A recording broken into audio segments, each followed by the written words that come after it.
and this is the way I've been doing it ever since day one. It just seems to me, if I've got the money lined up first, there's always going to be deals. There's always going to be deals. But if I've got the money lined up first, just think how much more confident, how many more offers I'm going to make if I've got the money burning a hole in my pocket, ready to go and close fast. Like, that's one reason I get so many more offers accepted than my competition. If you're a real estate investor and are wondering how to raise and leverage private money to make more profit on every deal, then you're in the right place. On Raising Private Money, we'll speak with new and seasoned investors to dissect their deals and extract the best tips and strategies to help you get the money, because the money comes first. Now here's your host, Jay Conner.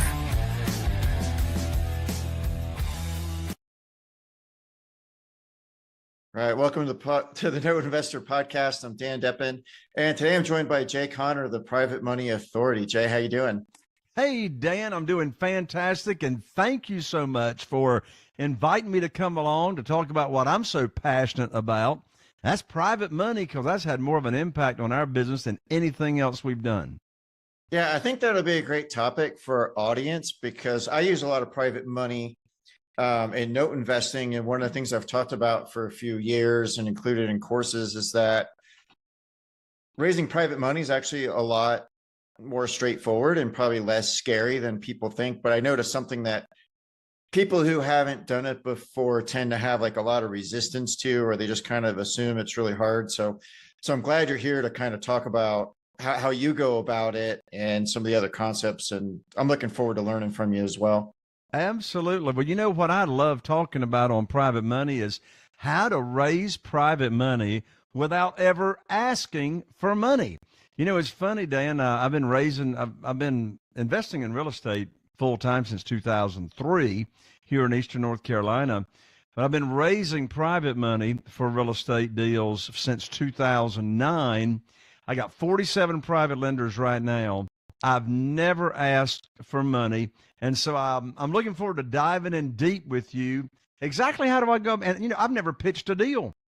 I've never pitched it. They say, Jay, how do you get all that private money? We got about $8.5 million in private money that we use from, you know, projects to projects.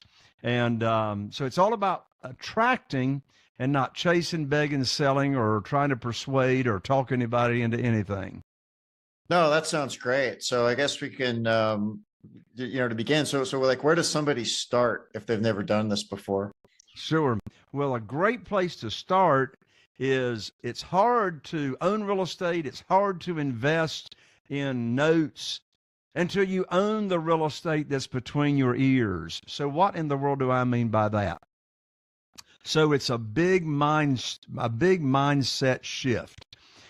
You see, when I started out in real estate, the only thing I knew to do is go to the local bank and get on my hands and knees and put my hands underneath my chin and beg and fill out applications, and they pull my credit score and they look up my skirt at my personal assets and they do a colonoscopy. I mean, you know, and they ask for your firstborn. That's all I know to do, right?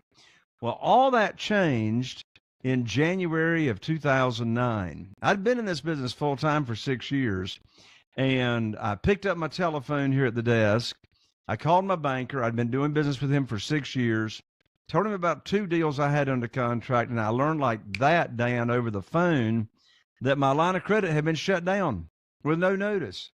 Oh, and this was 09. Yeah, that 09. happened to my dad as well. Yeah, I think they were turning those off like crazy during that time. The spigot turned off overnight. Yeah. So I said to my banker, I said, Steve, what do you mean? What are you talking about? You're closing my line of credit. We've got a great business relationship here for 6 years, never been late on a payment. He said, Jay, don't you know there's a global financial crisis going on right now? I said, no, but now you just gave me a global financial crisis. I don't have a way to fund these 2 deals that I've got under contract. So anyway, I hung up the phone. I asked myself a very important question. You know, the power's in the questions. And the question I asked myself was, Jay, who do you know that can help you with your problem? And by the way, these people running around saying every problem's an opportunity, I want to throw up. I didn't have an opportunity. I had a problem. I couldn't fund my 2 deals. Well, when I asked myself, who do I know? I immediately thought of a good friend, Jeff Blankenship, who lived in Greensboro, North Carolina at the time. And I called him up. I told him what had just happened. Jeff said, Jay, welcome to the club. I said, what club is that? He said, the club of having the bank shut you down. They shut me down last week. I said, okay. I said, how are you going to fund your deals? He said, well, have you ever heard of private money? I said, no. He said, have you ever heard of self-directed IRAs and how individuals can use retirement funds to be a private lender and loan money out to real estate investors? I said, no. So I knew Jeff had told me something. So I studied private money. And I established a relationship with a self-directed IRA company where I could refer potential private lenders to them that have current retirement funds not getting a high rate of return. So back to your question, how does somebody start? We want to get our mind straight on this. Again, we're not chasing or begging or selling. Instead of asking for money, this is all the mindset. Instead of asking for money, we are leading with a servant's heart, and we are doing what? We're putting on, just like I did, my private money teacher hat. So the mindset, I formed a mindset of being a teacher. Here's what's interesting. Those 47 private lenders that I've got, not one of them had ever heard of private money until I taught them about it. Not one of them had ever heard of self-directed IRAs until I taught them about it. Now, another big distinction is separating the conversation between your program and what you're offering and how people can make high rates of return safely and securely. So back to your question, where do you start? Along with your mindset, what you got to start with is, what are you offering? What's your program? And for me, it's the same program with every one of my private lenders. I pay the same interest rate. I protect them the same way because I don't borrow unsecured funds. The length of the notes are the same. And so what's the program that you're going to teach to people and that you're going to share? And so then once I've taught the program, I don't have to ask them if they want to sign up or they want to enroll as a private lender. They're going to tell me, right? They're going to tell me if they want to or not. And so another part of the secret sauce, the magic, is when I've got a deal for them to fund, or in your case, Dan, you got a note for that you're looking to be funded, or if I've got a single family house to be funded, or if I'm raising money, for something else, I have what's called the good news phone call. The good news phone call. So Dan, let's say you're one of my new private lenders, and let's say you've got $150,000 that you want to loan out and invest. And let's just say that, for example, let's say it was retirement funds. Let's say it's not liquid capital. Let's say it's retirement funds, and let's say it's a 401k you had laying around and you're not happy with the returns. Well, I introduced you to a self-directed IRA company. You moved your funds over, tax-free or no tax event is triggered by that. So now your money is sitting there waiting for me to put your money to work, because the way it works, I tell my new private lenders, I'm going to put your money to work for you just as soon as possible. So here's the good news phone script. This is all an example of what I'm going over right now as to having your mindset straight of no begging, no selling, no chasing, no persuading. You're serving. So I already served by teaching the program, right? How I'm going to protect you. Now, here's the good news phone script. So the phone rings. I call up Dan, my new private lender. I say, Dan, I've got great news for you. I can now put your money to work. I've got a single family house in Newport with an after repaired value of $200,000. The funding required is $150,000. So this deal matches up to the funding that you have available. Closing's going to be next Tuesday, so you need to have your funds wired to my real estate attorney's trust account because they're going to do the closing. By next Monday, I'm going to have my attorney wire you the closing instructions. End of conversation.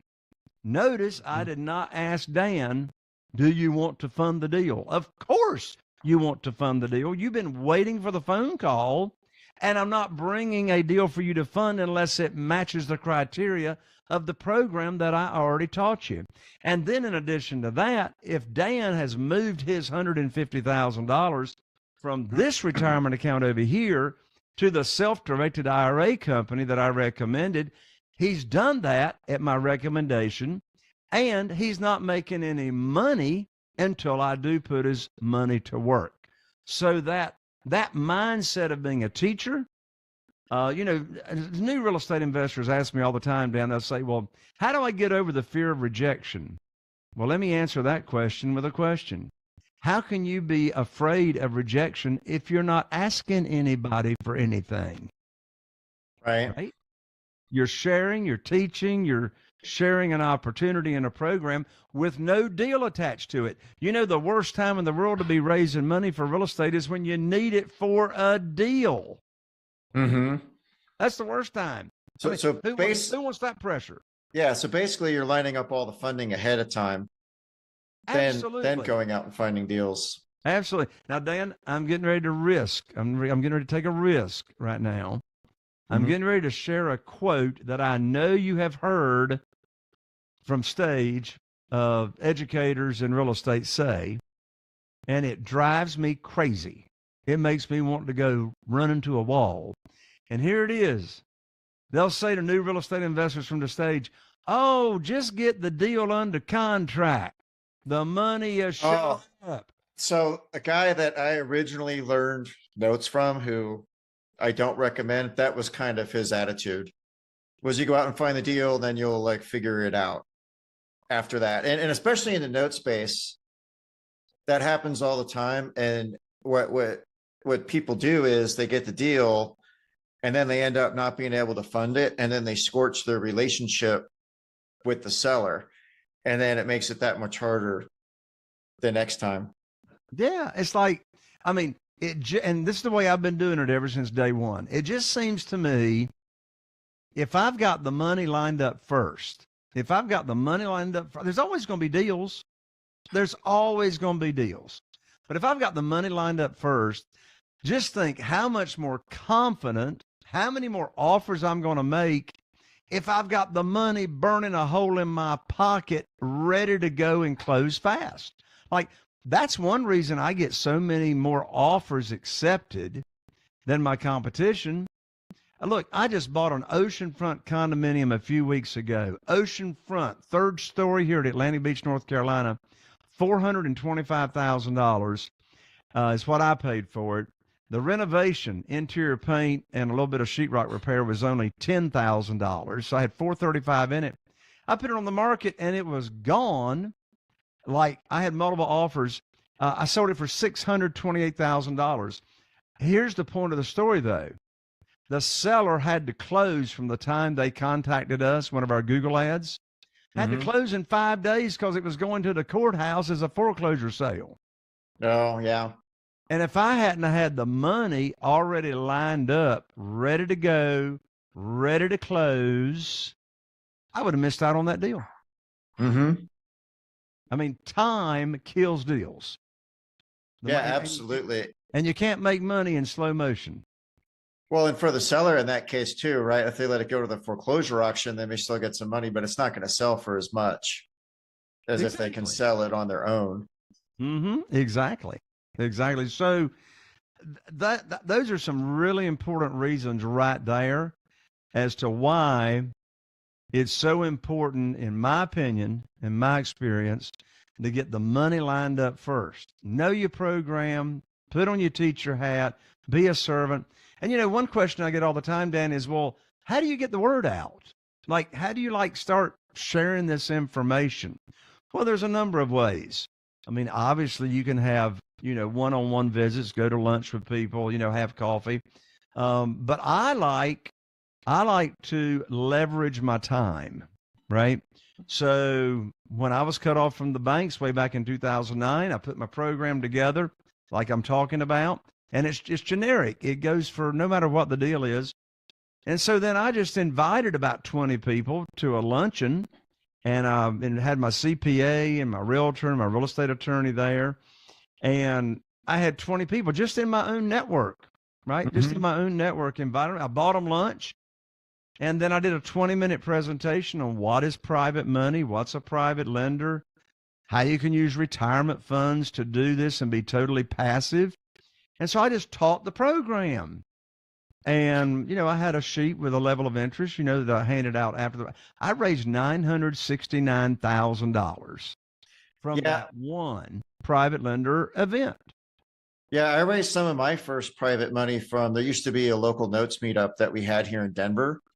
And it was just from showing up there and talking about what I did. And then I did give a couple presentations at one point, but it's very similar to what you're talking about. Then a lot of times, some of those first people asked me if I had any deals or anything going on. So it was very much like pull versus push. I've never tried to sell anyone on doing something with me. Exactly. And I'll tell you another place where I got the word out very, very quickly. And I got a lot of private money.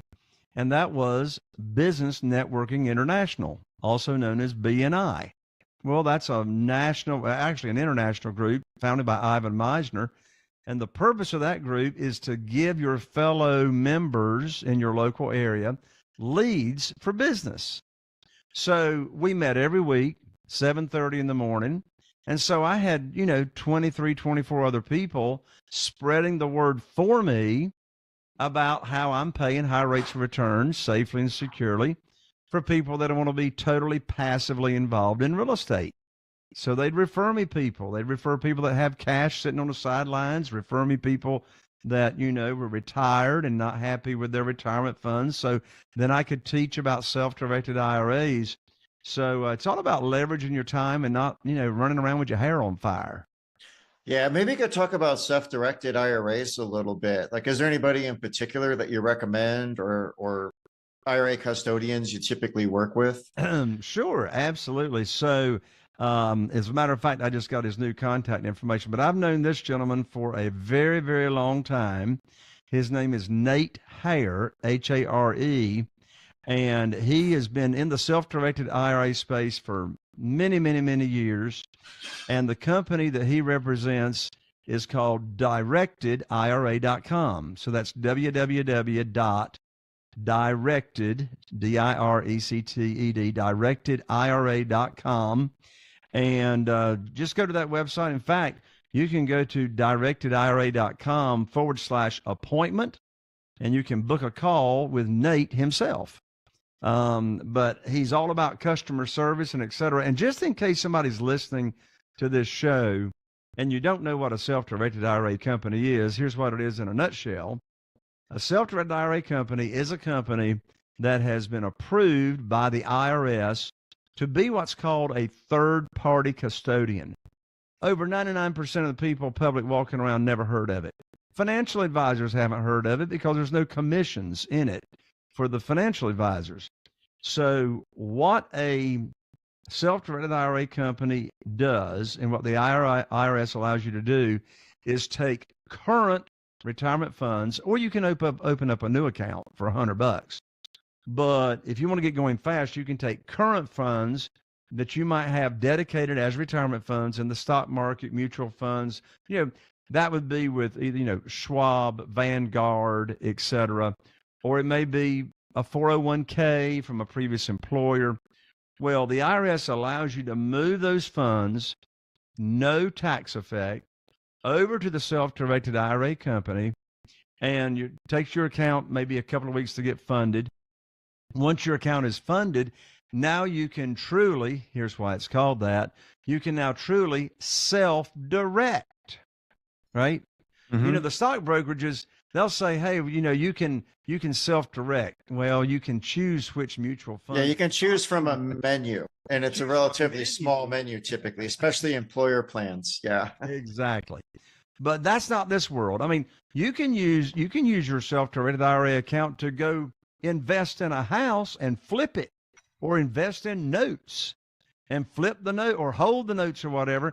But all the profits and the returns go back into your IRA account at the self-directed IRA. But they're all coming back in. You're earning money either tax deferred or tax free, depending on the type of retirement account you've got.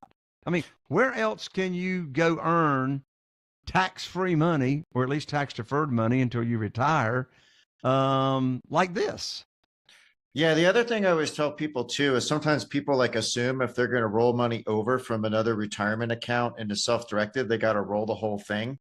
But you don't. Like if you can just roll a small amount to do one deal and get started. In fact, I recommend not rolling the whole thing unless you're ready to go and deploy it so it's not sitting in cash. Exactly. Well, if it's just sitting there, it's not going to earn any money. Yeah, exactly. So now you will have some fees and things like that as well with the IRAs, but it is provide a lot of flexibility in what you can invest in. In fact, you can even do, I've only done notes in mine, but I believe can't you even do like businesses and other sorts of things? Oh yeah. It's actually easier to list what you can't do. Yeah. Versus what you can do. I mean, shoot, you got people with retirement funds and self-directed IRAs that are actually investing in horse sperm. Can you believe? Right? I've not heard of that one. No, I've not heard of that. But I mean, you can't invest using your retirement funds. You can't invest in liquor, alcohol. You can't invest in antiques such as Oriental rugs, but you can invest in real estate. You can invest in notes. Interestingly enough, over 70% of people that have an account at a self-directed IRA company want to loan you, the real estate investor or note investor, money. Over 70% of them. They like the space. They just want to be passive and let somebody else oversee the deals. Yeah, and I forget what the numbers are, but there's a hellacious amount of cash sitting in self-directed accounts. It's like a lot of hundreds and hundreds of millions of dollars. Yes. Hey, look, my experience, there's more money available than there are deals. Yeah, that's been my experience as well. And a lot of times people are surprised when I tell them that, but at least in my business, finding the right deal at the right price is more challenging typically than finding the money. Absolutely. To fund the deal. I mean, after starting to do business with private lenders, then they start referring other people. Another way I get it without asking. Now I got other people chasing me, wanting to give me money. And I've got quite a few private lenders I've never met. I don't even know what they look like. Talk to them over the phone quite a bit. But, when you have a private lender refer you another potential private lender, then what happens is this thing called the trust bridge. The trust bridge. Like that referred new private lender, never heard of Jay Connor, don't know who Jay Connor is, but the person that referred them has been doing business with me for years. And so now the trust that current private lender has in me now transfers to the new person that's referred. Well, that brings up another question I had. So for you as the operator, how do you go about screening your funding partners and making sure that they understand the deal and that you're involved with the right folks? Yeah. Well, when they're referred to me, they already know the program. I mean, the person doing the referring has already told them the interest rate that I'm paying, how they're protected, how I'm not borrowing unsecured funds, conservative loan to values, et cetera. So they already know the program. So when they're referred to me, then I review that program with them again to make sure that they do understand the program. And then they simply give me a verbal pledge as to how much they've got to work with. They always have more than they tell you. Oh, really? Yeah. They always have more than they tell you initially. And so they want to get started. And so I'll tell them I'll put their money to work for them as soon as possible. If they've got retirement funds, I'll go ahead and introduce them to my representatives, such as Nate Hare, to get their account funded if they're using retirement funds. I've got private lenders that are using just liquid investment capital and their retirement funds. I got some private lenders that are just using liquid capital. Some are using just their retirement funds. So, all the above. So in answer to your question, I just simply review with them what they've already been told by the current private lender, and they tell me what they've got, and then I put their money to work just as soon as possible. Oh, that's very, very cool. So once someone gets started on this, like what are some tips for people who want to begin to scale things up? So I know for most folks, usually they start a notes, they're deploying their own money, and then, you know, that's always limited no matter who you are. And then they might start using outside funding to keep growing. What's a good way for people to manage once you get to, like you said, you have 50 some investors? Like doing one investor is one thing. How do you manage that once you start going to like 5, 10 and Sure. more? Well, I mean, we have a very, very sophisticated system. They're all on a spreadsheet by property, by property. So we got two spreadsheets. We got a spreadsheet with our properties and what private lender or private lenders have loaned money secured by that real estate. And then we have another spreadsheet, which is called the queue. So when I have a new private lender come on board, they go to the top of the queue. They get the next deal, depending on if they've got the right amount of money. So they get the next deal because I want to prove to them that we can perform. Now, when we pay off a private lender because we cashed out on the deal, then they will go to the bottom of the queue and work their way back up. Now, one thing that we do as well to keep the money used is in real estate with single family houses, we'll do a lot of substitutions of collateral. So what in the world is a substitution of collateral? Well, the private lender's got a promissory note that's secured by a property. Well, if that property is sold, it's no longer there to secure that note because we had to clear out the lien when we sold it. So now if I have another property that I'm getting ready to renovate or another property to purchase, then we will substitute the new property, and now a new property or another property will secure that promissory note that's already in place so they can keep their note open and keep earning money. Gotcha. And then what happens if for some reason the investor says, I don't want it to be secured by the new property? You just cash them out at that point and then get funding from. Well, that's an interesting question. When you substitute the property, they have to sign in front of a notary. And I've got private lenders all over 10 different states. They have to sign in front of a notary. It's a loan modification is what it is. So they have to sign the loan modification and agree to that substitution of collateral. Interestingly enough, Dan, in all these years since 2009, I've never had a private lender not want to keep their note in play and open. Now, this is assuming the term has not come due. Right. This is assuming the term is not expired. But if they want if they want their money back, what are they going to do with it? In other words, where are they going to earn these kinds of rates of return? I pay 8%. I've been paying 8%, no origination fees, ever since 2009. So the fact of the matter is they don't want the money back. In fact, when I have a new private lender and I'm getting ready to pay them off and cash out, invariably they'll say, Jay, can't you just keep the money? Well, the answer is no. I'm not going to keep your money unless I can secure it safely and securely in a conservative way, buy a property. No, that makes sense. So what are some ways that people can get a hold of you if they want to learn more? Sure. Well, Dan, I'm so excited. I just finished my brand new 7-day private money challenge. Well, what in the world is the 7-day private money challenge? This is a series of 7 videos, and each video is only 15 to 20 minutes in length, very easy to understand. And I cover all the foundation, all the basics of private money. And it's very simple. You can enroll by simply going to www.privatemoneychallenge.com. www.privatemoneychallenge.com. You can enroll right there. And when you enroll, you will immediately receive in your email inbox the first video of 7.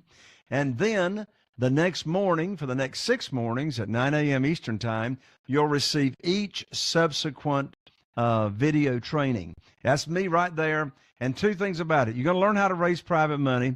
Even if you've been raising private money, you'll learn how to raise more of it more easily. And I promise you, you're going to have a lot of fun, because if I'm not having fun, I'm not doing it. In addition to that, I'm now beginning my 8th year of my podcast, so you can follow me on my podcast and imagine what the name of my podcast is. Raising Private Money with Jay Conner. So I'm on all the platforms, iTunes, Spotify, whatever your favorite podcast platform is. Just go search for Raising Private Money, and you'll see it pop up, Raising Private Money with Jay Conner. I have 2 shows a week, and I always have amazing guests that I interview. And what do I interview them about?